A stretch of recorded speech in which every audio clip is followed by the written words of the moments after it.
Hi everyone, my name is Christine Hermely.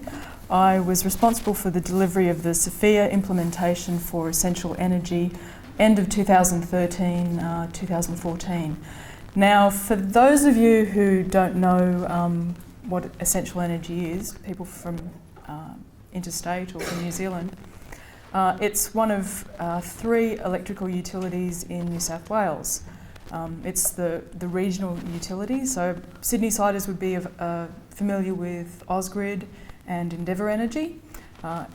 They cover the metropolitan areas, and Essential Energy covers the regional part of New South Wales. Okay, so that's just setting the scene for the organisation. I'm going to give you a bit of an introduction about who I am, why I'm giving the presentation. I want to set the scene for you so you can understand the implementation that we did and the reasons why we did it in a particular way. I'll talk about the implementation plan and I'm going to talk about org change management. So for those of you who were in the room previously before lunch with Scott McLeod, which was an excellent talk, I'm all about hugs. Okay. So I'm not sure if any. Yeah, please. Yeah. So I'm not sure if anybody was here. How many people were here for that one? But his attitude, very good attitude, very pragmatic. I myself am quite pragmatic. Is that you're either on the train or you're not, which is good, and you should be in IT. That this is the way we're going to go. But unfortunately, we are dealing with people. So that's the basis of my talk. I'll talk about the organisational change management champions that we had, the outcomes of the implementation and lessons learned, because we did learn a lot. All right. So, who am I? I need to tell you this so that I can set the scene for the implementation. I started off my career about 30 years ago in science as a microbiologist. And to me, data was everything, okay? So if you couldn't test it, analyse it or see it under a microscope, I didn't care about it. I just wanted to look at bugs, okay? I stayed in science and I was quite happy there for a long time, and then I moved into technical consulting or scientific consulting, again, dealing mostly with implementations for laboratories. And then I got made redundant. So I had to find a stopgap job, and that job just happened to be in a call centre for a large bank. So it was around the time, some of you may be too young to remember this, but it was around the time that transaction fees were being brought into accounts. Most of you probably far too young to remember that. But I was working in the call centre and I had to deal with customers who'd ring up and they were very upset. Why do we have to pay to use our own accounts? This is our money. And, you know, I was young and obnoxious at the time, and I just thought, well, I understand why you have to pay for it. I mean, you know, banks need to make money too. Just get over it. Didn't go down too well. I lasted in that job 3 months. Then eventually I moved into IT. I was lucky enough to get into IT. And over a number of years I spent, I worked through various technical roles, predominantly technical roles, still doing the old sort of implementation type thing, not really thinking about people or what we were doing. And eventually moved into IT consulting. Stayed there for a little while. And then eventually I found my way into project management, which is what my background was for about 10 years. Okay, so when I hit project management, I realised something. All those roles that I had before, all those years where I really didn't care too much about the people, something had been missing all of that time, and when I hit project management, I realised what it was. It finally coalesced. That strange feeling that I was missing something coalesced into the fact that we weren't thinking about the people and about the changes. So we were implementing fantastic systems, really good processes, but I still couldn't quite get over why people were complaining about it. And, you know, these are really good tools, you know, get over it. But we were changing fundamentally the way some people were doing things. So transformative change in many environments is not an easy thing to do, not an easy thing to accomplish. And if you only concentrate on the IT and not the people, then you're going to come up against some issues. Okay, so that's setting the scene about who I am. Why am I giving you this presentation? Why am I talking about myself? It's not because I love talking about myself, even though that is obviously a draw card for me. But why is this important? Because I'd like you to understand that, yes, it's okay to take the pragmatic approach and say, yep, give them a hug and push them out the door. You really do need to think about the people, particularly with this type of implementation, because you're dealing with people's jobs. We all, I think, we can agree that we invest our identities and ourselves into our jobs and vice versa.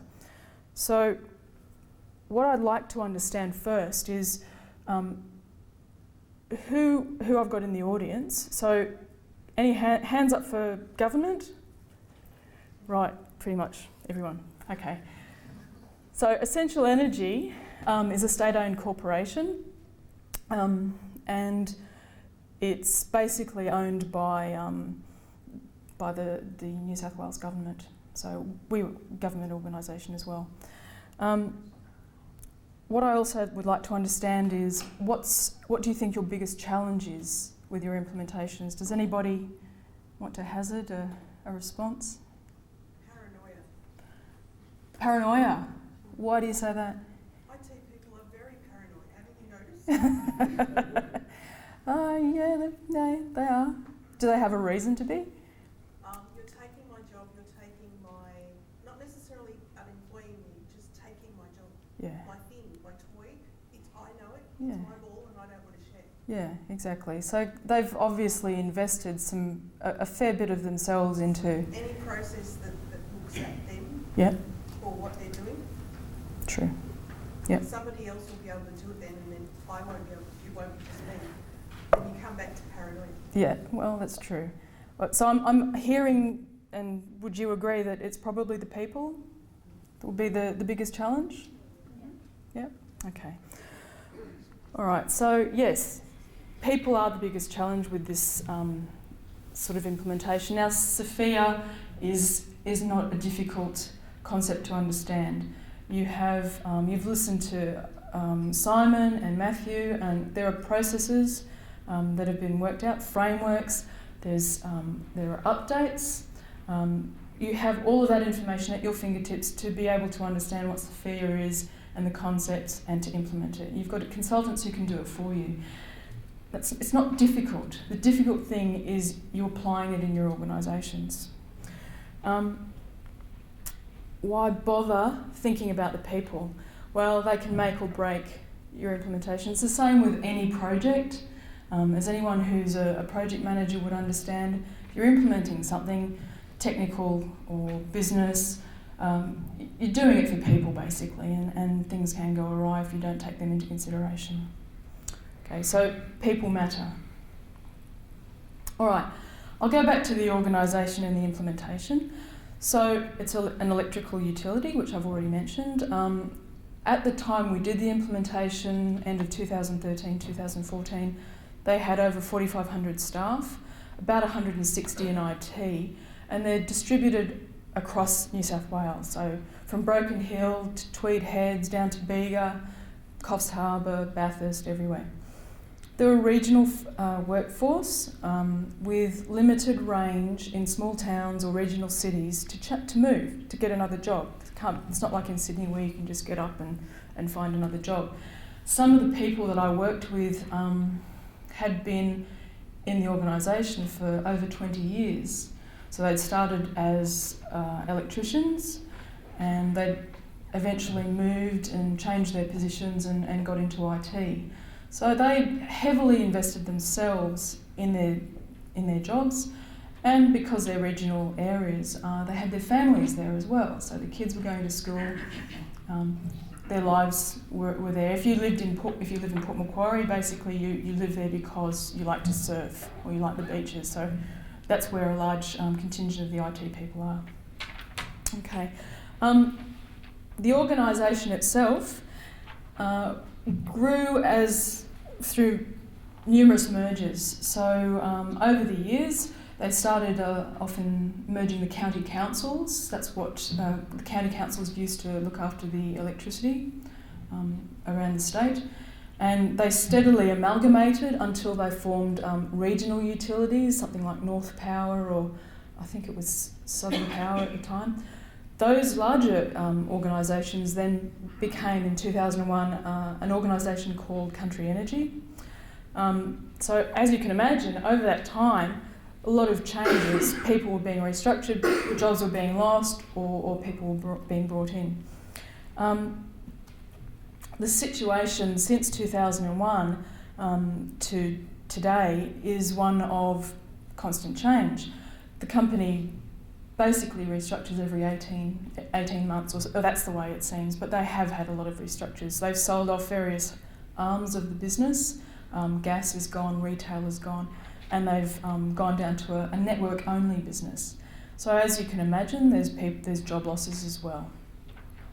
Okay. We also had a name change. So we went from Country Energy to Essential Energy, which you'd think, doesn't really matter. It's just a name change, but that also came with a restructure as well.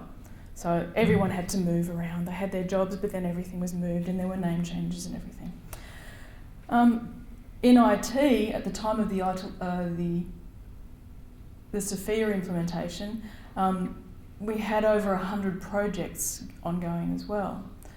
And we also had our day-to-day operational work, incident management and change management. We also had a situation where the positions or the roles for our staff were based on competency. So we have a network arm of the business, and we have the non-network, or system and non-system. And the system roles were like the electrical workers, the field staff, those sorts of technical people that looked after the poles and wires. And the non-system are the people like IT, HR, finance, that sort of thing. So what they had decided to do, because the major part of the organisation was field workers and field staff, electrical staff, was to go to a competency-based position description, which didn't really fit in with IT. We couldn't match the responsibilities or the tasks that an IT person did with those competency-based responsibilities for electrical staff. So there was no meshing there. So that resulted in issues for managers and for the staff, because the managers weren't able to properly define the roles. They weren't able to properly remunerate their staff. That caused, as you can imagine, issues for the staff, because, look, I have all of this experience. I'm very highly skilled. I can look after networks, systems, data centres, but you're not going to pay me as much as an electrician. So that caused a few ructions. And then as well, we had, because of external regulatory pressures, we had cutbacks on training for staff. So we had development plans that people had worked out with their managers, but because of these regulatory pressures, they were stopped. So training was stopped. There was no training at all for anybody, which, as you can imagine, would upset everybody. And as a result of all of this, you can imagine that they were fairly change weary. So what happened was, might go back. What happened was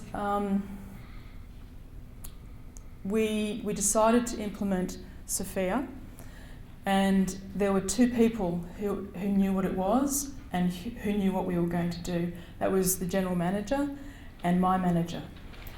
So only two people. It was a secret. They weren't going to tell anybody, because, as you can imagine, it's going to cause a lot of paranoia, a lot of issues for people and for us to do the implementation. So my boss, in his wisdom, called me in and said, guess what?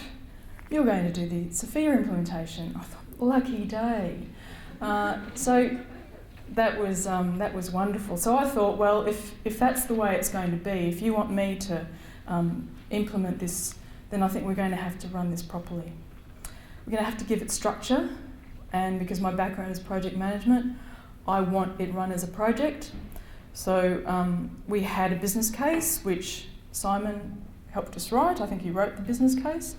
I put together a schedule. We put together an implementation plan, and we had to put that all to the management team.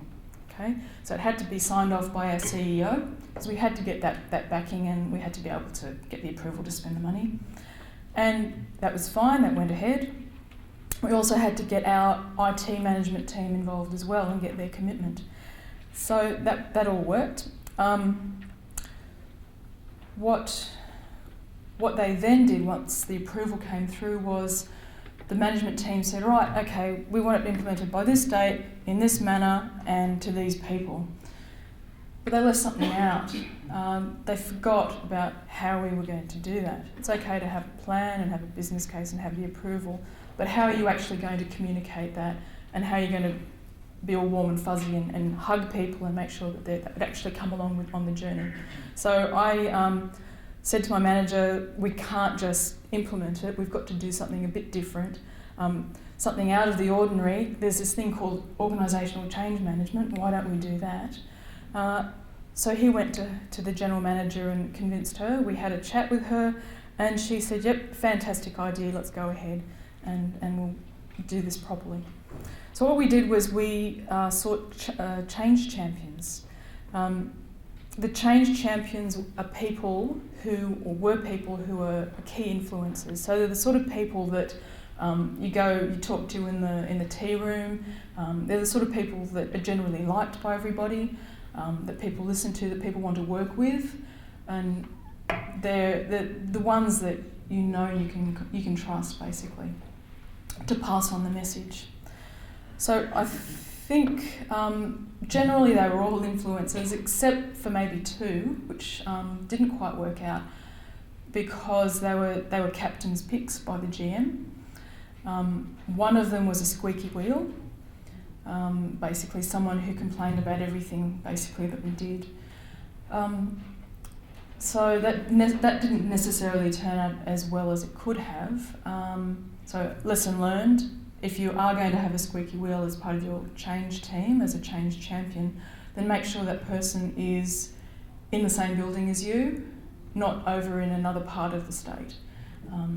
You need to be able to control the message.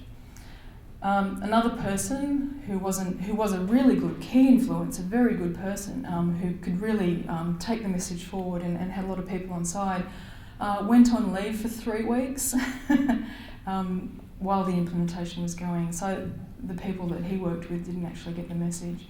So that was a big lesson that we learned. You need to begin communication early to the stakeholders. You need to communicate the benefits. So tell them WIFM, what's in it for me. Do it early, give them the benefits early, so that they know that there is a positive to SFIA. Obviously there is a positive, but to make sure that they understand what it is.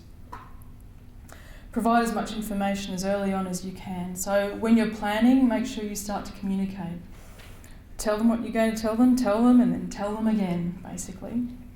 I don't think you can communicate too often about that. All right, so the success for our implementation was the change champions, and they mustn't be managers. They don't want to hear it. The rank and file do not want to hear from the managers, because it's always the managers that are implementing things to them. Great idea, let's do this, yeah. Make sure that they're people that people listen to. So what we did was, what you need to do is make sure that you do the self-assessments with them first, and if possible, profile first.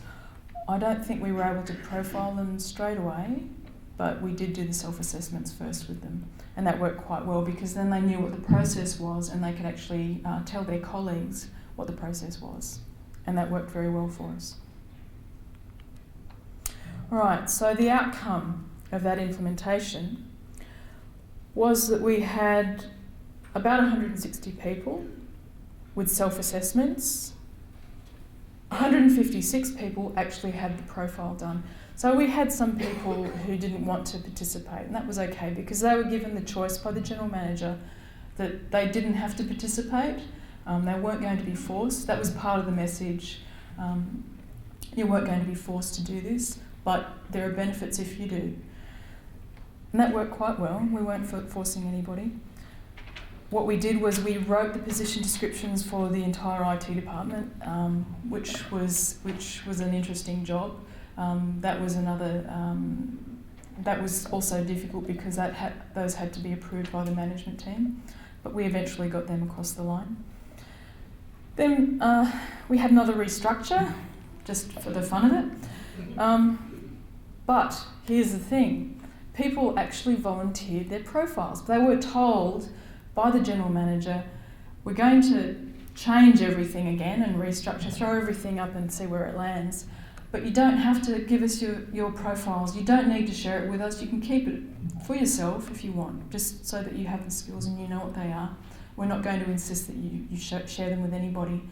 But the majority of, I'd say 80% of the IT staff actually volunteered their profiles and sent them in when they applied for their jobs, reapplying for their own jobs. And we had a lot of staff who discovered new skills or skills that they had in previous roles or previous organisations. They were able to have those identified, and that actually was a really good thing, that they were having things recognised. That was a big bonus for a lot of people, because they'd started to talk to each other and say, look, you know, in my profile, I got to talk about the things that I used to do at company X, and maybe that's something that we can actually use going forward. And the staff also felt that their skills are now being recognised and able to be quantified and compared in the market. So I got a really nice email from somebody who said, thank you very much for the SFIA implementation and the way that the implementation was carried out, because I now have something that's marketable. If I lose my job eventually in another restructure, I have something to go out to the market with that shows what skills I have, and it's comparable. And he was happy to share it. It gives them mobility, and it gives them foundations. It gives the organisation foundations for a second stage of a SFIA implementation. For us, that was looking at the sort of skills that we wanted to have in the organisation. But we didn't actually quite get there, so that's still a stage 2 yet to happen, but that was the idea that we wanted to get to. And it also gave us a coherent case to present to HR, so that we could do those position upgrades, and we could actually say to them, look, these are the skills that we have for a software developer. I think you need to pay them the same as an electrician. And they could actually see and compare the skills and say, oh yes, okay, that does actually work. We can see that those skills should be remunerated accordingly. Okay, lessons learned. I've already told you one of those, it's the squeaky wheels. So be careful of the squeaky wheels if you're going to go with the change champions. You need to control the message. If you're rolling this out, make sure the message is strong and you reinforce the message. What we did with the change champions is we had weekly meetings. So I sat down with them. Well, some of them were in other parts of the state, so we had to have video conference. But I sat down with them every week and said, so, how's it going? What's the message that you're delivering? How is it being taken up? And have you got any issues? Is there something that we need to concentrate on, or is there someone we need to concentrate on? And that was good, that worked. Understand what you want to achieve by implementing SFIA, okay? What is your goal? And that's really key. Understand where you want to get to, because you're going to have to give that message to the staff. Because if they don't know what you're trying to do with it, then what's the point? And you'll get more resistance if you can't talk about the plans that you have for IT. It will just reinforce resistance. Have a plan beyond the initial stages to achieve the goal. So there was a stage 2, we didn't quite get there. It was a little bit unformed, so I would suggest and recommend that you have a documented stage 2 or another plan for where you want to go. tell the stakeholders what the goal is and why it's important, and make sure, like I mentioned before, what's in it for me. Make sure you keep on about those benefits, what it is that they're going to achieve, what they can get. Make sure you also talk about the benefits for the organisation. And this is a good one. Don't let the GM decide who the change champions will be. You know, she was well-meaning. The squeaky wheel that she chose was someone that she just basically wanted to shut up, and it didn't quite work out so well.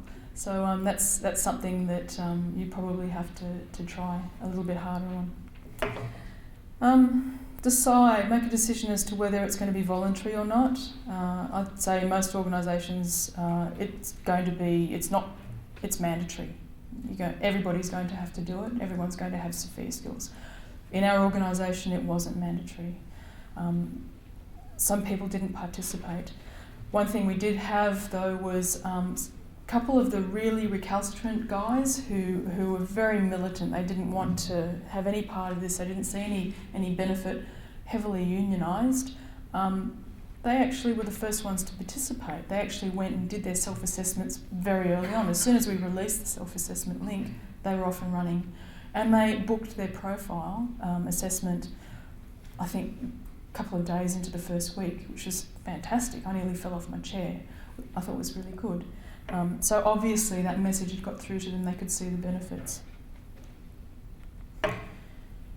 Provide the change champions with clear responsibilities. Document their responsibilities. So we left it a little bit open as to what we wanted them to do, how we wanted them to do it. But I think it's important that you tell them, this is what you are. You're a change champion. This is what we want you to do. Okay, you have to be on message all the time. We are relying on you to help us implement this. Okay, and tell them the benefits as well. Right? Always hark back to the benefits. Have weekly meetings with the change champions. That helps, so you can identify any shortcomings, any issues that you need to address. And ensure the entire management team is on the same page.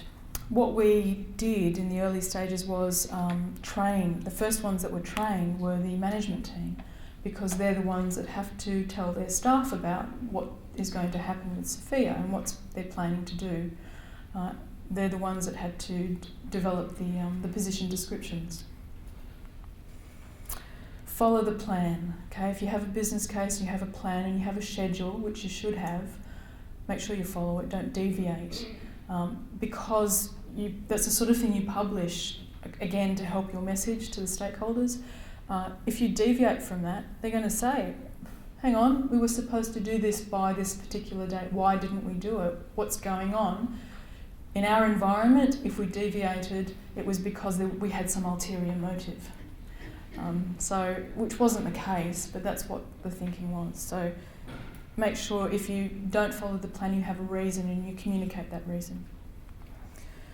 And follow through with the promises. So one of the promises was that this will help us develop plans for your jobs and to develop you as well. It's something that is part of stage 2, still something to accomplish, but make sure you do follow that up, because that's key for a lot of individuals. They really do want to develop themselves. They want to move forward with their careers. Okay, so any questions? Thanks very much. That was a great presentation. Thank you for kindly sharing your challenges. You're welcome. Just in terms of the fourth point you had about the change champions and don't let their managers decide. If you had the opportunity to go back, how would you make a selection or find those change champions in your organisation? Yeah. And then how do you keep them motivated, or are they could be rewarded? So that idea that you said that wasn't it for me, how do you go about keeping them? Yep. Okay. 2 parts. So the first part is how did we go about choosing the change champions? Okay, so I'd been in the organisation for over 10 years, so I knew the people in IT very, very well. So what I did was I spoke to my manager and I said, look, I think it's Joe Blow and you know, this person and that person. And then I went and actually spoke to some of my colleagues as well, and I said, we're looking at particular people. Who do you think? Do you think these people would be good? And then I actually, before we agreed anything, I actually went and spoke to those people as well. And I said, we want to do this. We think that you'd be a good person to help us implement because of these reasons. Would you be willing to take on that responsibility? And that's where you have to have those responsibilities documented. Like, we want you to do this, we want you to attend a meeting every week, we want you to give a message to your colleagues. And you also have to tell them what you don't want them to do. You know, like, don't try and derail the implementation. Don't sort of, if you're cranky about something, come and talk to us rather than telling your colleagues. Okay, so you have to stipulate all of those sorts of things. Make sure it's very clear to them. How do you keep them motivated? Again, come back to the benefits. Tell them what the benefits are for them. These people that we chose, are proactive people anyway. They're the ones, we chose people who are mainly extroverts. A couple of them were introverts, but very comfortable in themselves. Okay, they understand their role, their place in the organisation. So for us, it was easy. You just tell them these are the benefits. You know, are you willing to do it? And I didn't have any problem keeping them motivated. The squeaky wheel, we just left him to his own devices. It was okay. And the other guy, who was a good influencer, he went on leave, but yeah, it worked okay.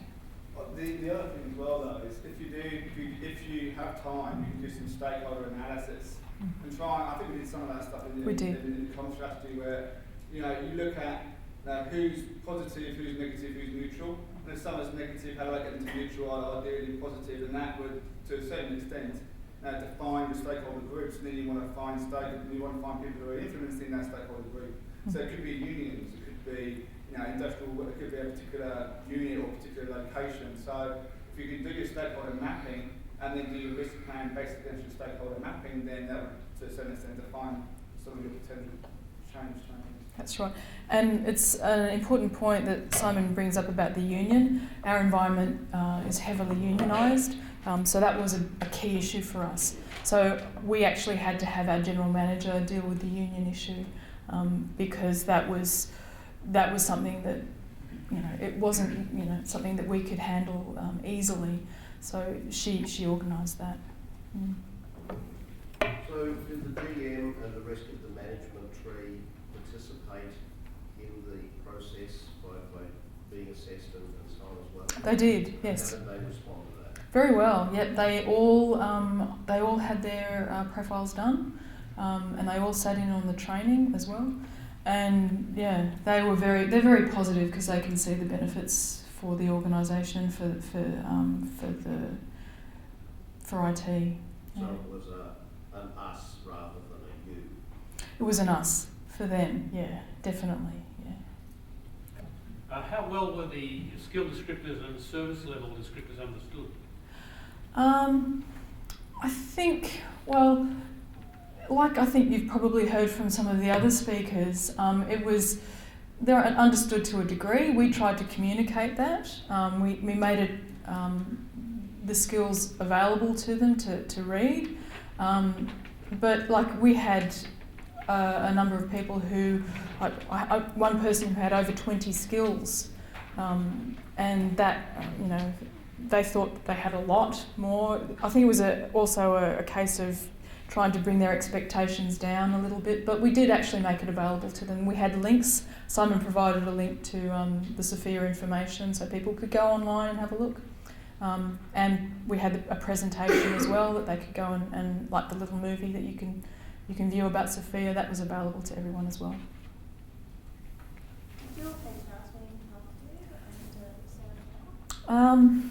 We invited one of the HR people, one of the key HR people onto the training, and she did the training with us because we wanted them. We were really keen to have them understand that we need our position descriptions to be aligned with SFIA, and we want you to understand how that will work. And she thought it was great, but again, I think because of that lack of a cohesive stage 2 plan, it hasn't gone anywhere yet. But I think it definitely is on the cards. But yes, it's important to have HR involved and doing the training. Sorry, what did your position descriptions look like that you ended up doing? Were they just the SFIA description, or how did you? Well, we got the profiles, the SFIA profile from ADAPS, and what we did was we looked at we have a particular format for our position descriptions, and we just aligned it with that. So we didn't actually have the skills in there. We couldn't identify the 4-letter acronyms. It wasn't allowed. That wasn't something that the management team wanted us to do, because again, this was voluntary. So we had to use words, and I was responsible for writing the position description. So basically, I looked at the text, the SFIA text, and I just used those words in the position descriptions, trying to disguise it obviously, so it didn't look like the skills direct from SFIA.